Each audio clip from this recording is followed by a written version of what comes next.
13 जून को सुबह 3:30 बजे इजराइल ने ऑपरेशन लायन शुरू किया। ये कोई छोटा मोटा हमला नहीं था। इजराइल ने 200 फाइटर जेट और 100 ड्रोन का इस्तेमाल किया और ईरान के परमाणु और फौजी ठिकानों को निशाना बनाया। नतांज, फोर्दो और तेहरान जैसे शहरों में धमाकों की आवाज गूंजने लगी। इजराइल के प्रधानमंत्री नेतन्याहू ने दावा किया कि इस हमले से ईरान का परमाणु कार्यक्रम कई साल पीछे चला गया।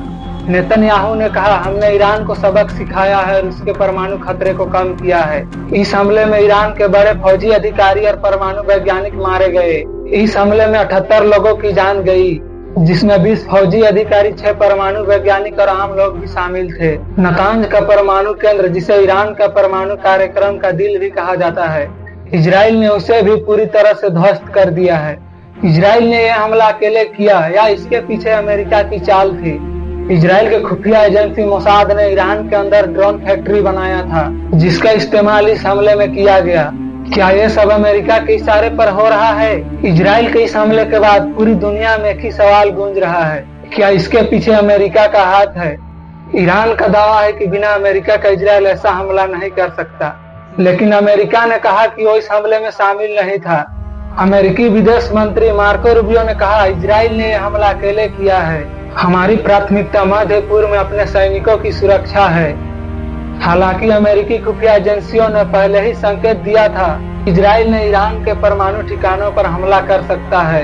अब सवाल उठता है, अमेरिका का मकसद क्या है? कुछ लोग मानते हैं कि यह हमला ईरान को परमाणु समझौते की मेज पर लाने की साजिश है। अमेरिकी राष्ट्रपति डोनाल्ड ट्रंप ने कहा, इस हमले से ईरान को समझौता करने में मदद मिल सकती है। ट्रंप ने यह भी कहा कि ईरान के पास अभी भी परमाणु समझौता करने का मौका है। 2018 में ट्रंप ने ही ईरान के साथ परमाणु समझौता को रद्द कर दिया था। अब वो फिर से समझौता चाहते हैं, क्योंकि ईरान का परमाणु कार्यक्रम बहुत तेजी से बढ़ रहा है। इंटरनेशनल एटॉमिक एनर्जी एजेंसी की रिपोर्ट के मुताबिक ईरान के पास 9 परमाणु बम बनाने लायक यूरेनियम है। क्या अमेरिका ने इजराइल को हरी झंडी दी ताकि ईरान दबाव में आए और समझौता कर ले?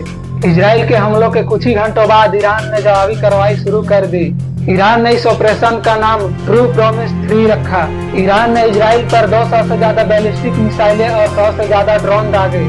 ईरान ने तेल अवीव, रिसोन और लेतिसियानो जैसे शहरों पर धमाका किया, जिसमें 2 लोगों की मौत और 20 लोग घायल हुए। ईरान के सर्वोच्च नेता अली खामेनेई ने कहा, इजराइल को भारी कीमत चुकानी पड़ेगी। ईरान ने यह भी चेतावनी दी कि अगर हमले जारी रहे तो वो अमेरिकी ठिकानों को भी निशाना बना सकता है। लेकिन इजराइल के आयरन डोम और एरो 3 डिफेंस सिस्टम ने ज्यादातर मिसाइलों को हवा में ही मार गिराया। फिर भी ईरान का ये हमला दिखाता है कि वो पीछे हटने वाला नहीं है। ईरान ने अमेरिका के साथ परमाणु वार्ता भी रद्द कर दिया। ईरानी विदेश मंत्रालय के प्रवक्ता इस्माइल बाघेई ने कहा, अमेरिका के साथ बातचीत का कोई मतलब नहीं, क्योंकि वो इजराइल के पीछे खड़ा है। इजराइल और ईरान की इस जंग का असर पूरी दुनिया पर पड़ रहा है।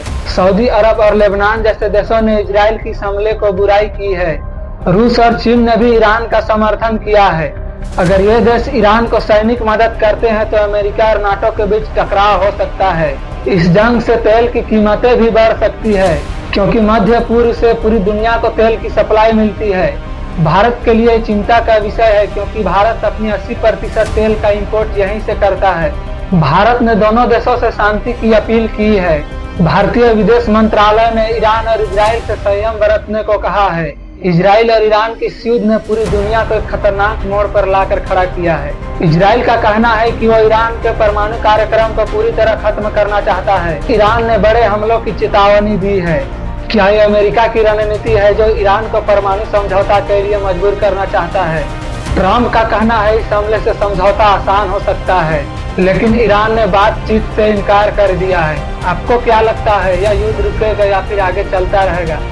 अपना राय कमेंट में जरूर बताएं। इस वीडियो को देखने के लिए बहुत बहुत धन्यवाद।